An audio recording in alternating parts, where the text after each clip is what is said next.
Hello, ladies and gentlemen. We are very happy to see you here with us again on Best Consumer YouTube channel. The story we are going to present to you today is quite interesting, if not tragic. I'm just gonna say really briefly. You purchase yourself an RV and then you end up living in a tent, according to the person who you're going to see in our next coming video interview. Without any further ado, please hear the story of Sandra, enjoy the video, and stay tuned for more.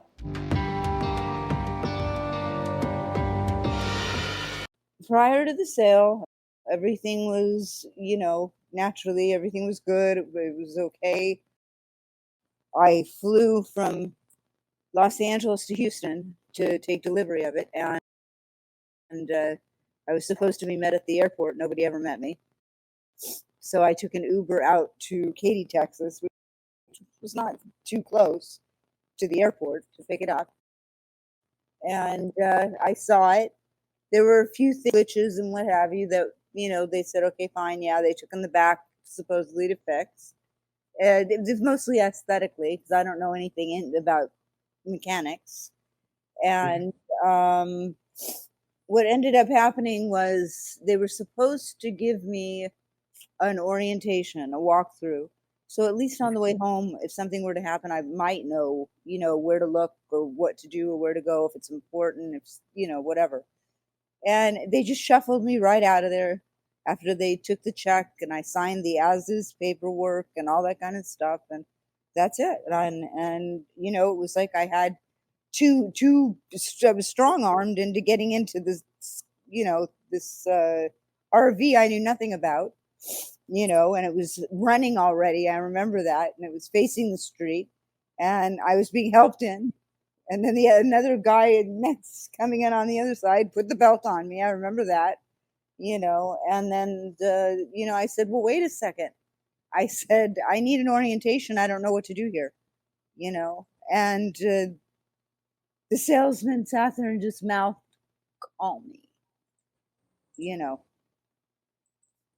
Sandra, could you please specify for the purposes of this interview what exactly type of RV you purchased from Camping World, please? Yeah, it was a 2011 Coachmen Concord 301 SS. Thank you. So now you have this RV. Not only did they shove you out the door without proper instructions and guidance, Right. when you got home, did you start having problems with this RV immediately? I would say 3 days into the trip, yeah, I started having difficulty. There were a couple of leaks that I noticed. I didn't know what they were from, and I just, at that point, I just like, hurry up, get home. I remember about, 3 days in, I looked at the seat and I was so tired. I thought I was seeing things, and I'm looking at the seat and it looks like there's a shadow. I thought it was a shadow. And it turns out that it's the seat coming up. It's flicking off. It's peeling. And as it turns out, not even 1 week later, the paint job that they did, that they represented, which I had a snapshot of, thank God, of their page for the sale of the vehicle, because I did that with everything during my research prior to buying. Luckily, I had that, and it said newly reupholstered with leather throughout. So, and then the whole thing was just horrible. I have pictures of all of it. And so, it took them, and then I started thinking about it. And I really didn't even touch on the severe, parts of the whole deal. And that happened too. Also, when I came back, it was blistering hot, and I was packing up to go work camping up north, and I had to run the generator in order to run the air conditioner. And so I had the generator going on, and then all of a sudden this alarm started going off, and I kind of just took off, and $750 ticket for that. And then the second time they included a photograph, and that photograph was a photo of the hardwired unit that said must be replaced by June 2014. And I didn't buy it until 2016. So already that was a violation infraction. And that's, they believe that's where the CO misread was coming through. I was probably exposed a lot worse than I was hospitalized for twice. Could you please tell me? Obviously, you tried to communicate with the folks at Campbell World, right? Did you email them? Did you call them? I have everything in email, and then I noticed toward anytime there was a solid or a firm promise to do something on their end, the regional manager would always say, "Hey, can you give me a call when you have a chance?" That's when I started realizing, no more calls, no. How would you characterize their customer service? Horribly, horribly. I was treated like I didn't even exist. I didn't even exist.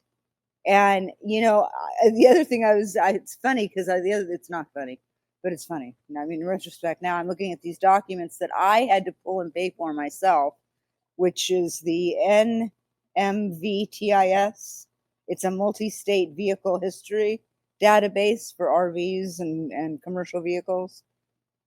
They don't even have my vehicle is registered until after October when I bought it that year in July. And I have two different reports here. And what's really odd is somebody put in my birthday that it was transferred, and not to me. These don't have the names of the parties, but I can tell you that there was none near the day that I purchased on the 18th of July or 17th of July of that year, any activity whatsoever from the DMV. So then I wrote like this, my way of writing was basically broke it down to a 2-page brief document, which it's not. But, and then here's a little synopsis, it's what I purchased and what I had to spend in order to do so and why I'm homeless now because I have nothing left. I went completely broke. They broke me. Why did you choose Camping World in the first place? If I would have found the same vehicle anyplace else, I would have still pursued it. I think I would have done things differently. Yes, I would have maybe, if I could have, I would have provided maybe for a few more days while I was there prior to taking delivery to get somebody unbiased to get in there and inspect it. And do what they needed to do. I don't know anybody in Houston. I don't know anybody in Texas. It's like I barely even know anybody in California. So, I mean, fault, no fault, it is what it is. The bottom line is that they put me in a very precarious and very critically dangerous situation. And all I know is I won't ever know if I'm exposed to any type or any CO again, because the third time they say is the charm. You don't wake up. That's it. You're gone. It's like arsenic. It builds up in the system. It doesn't excrete. It really is. And then, I mean, there's just so many more horrific things that I was hit in the head with, by the wardrobes coming off, and I was like, are you kidding me? What did I buy? What did I do? It was just horrible. And then an ensign fell off the ladder, the back ladder, where it was determined it was hard soldered on as a Band-Aid fix. And I'm not really that heavy, so it's not going to really affect me. But somebody with some good weight on them, like a normal weight, it snapped right off. He fell back. He was knocked unconscious, and that was the last I ever heard or saw of him. Sandra, would you mind my asking, where is the thing located right now? The RV, I sold it. I sold it less than a year after I bought it. I took the loss I took, I was doing the numbers crunching, and it was just on the RV. It came up to like 68,900 and something. And that's not even including, the things that I'm out deduction wise, for the insurance companies and all of this other stuff. And they just, they have this way of honestly just manipulating the situation to I don't know why. I don't know what the point is if they already know they're not going to do something or anything about anything at all. Why drag it out?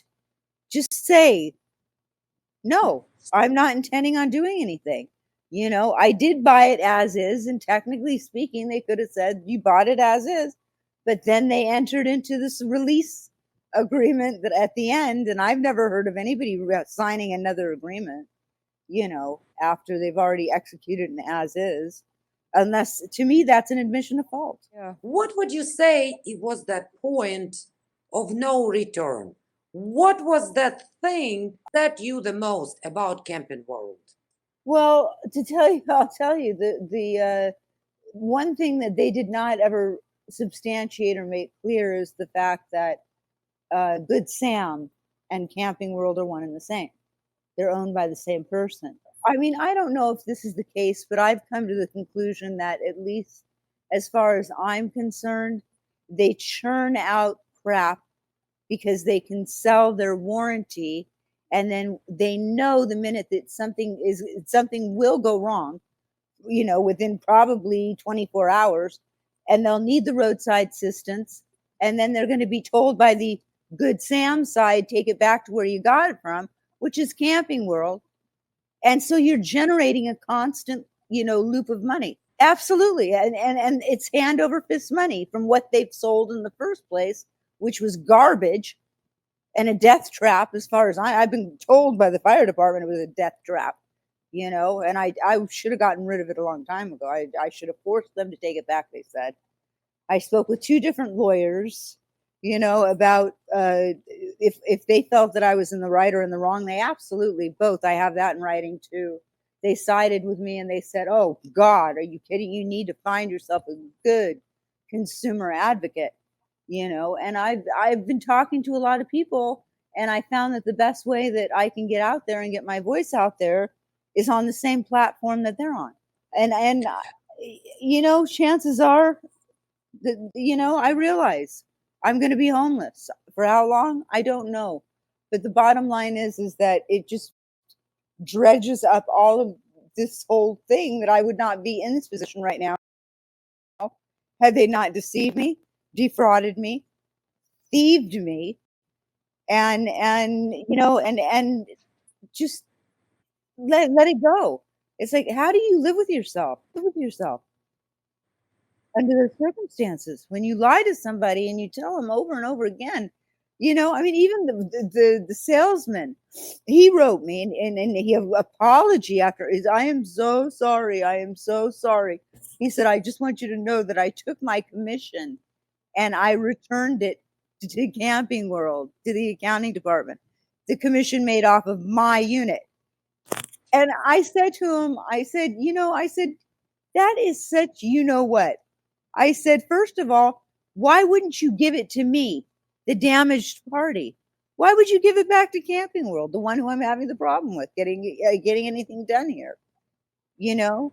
So they held the title hostage, that too. I was advised by a supervisor at the Texas DMV, and he said, until somebody does something about this and brings it to someone's attention, it's going to continue to happen.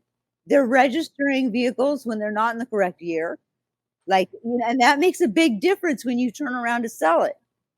Because if you're thinking you're buying a 2011, but the VIN reflects 2010, I don't care what anybody says. That vehicle and the VIN correlation is what year it is. And it's a 2010. It doesn't matter what kind of magical wand you have or whatever you say it is. The fact of the matter is, the chassis, when it's rolled off the assembly line, it's given a VIN and the VIN reflects the year and everything like that. I don't care what the housing is, So, I mean, and so I had to sell it as a 2010. That's the other thing. They're advertised as a 2011. It's like, it's not true. It's just so many things. And, it's just a lot of deceitfulness, a lot of unfair business, unethical. business practices. You know, I think that they're very fortunate. I don't know if anybody has passed away by their fault. I don't know. I know the name of the person who inspected the vehicle. For all I know, he works for Camping World.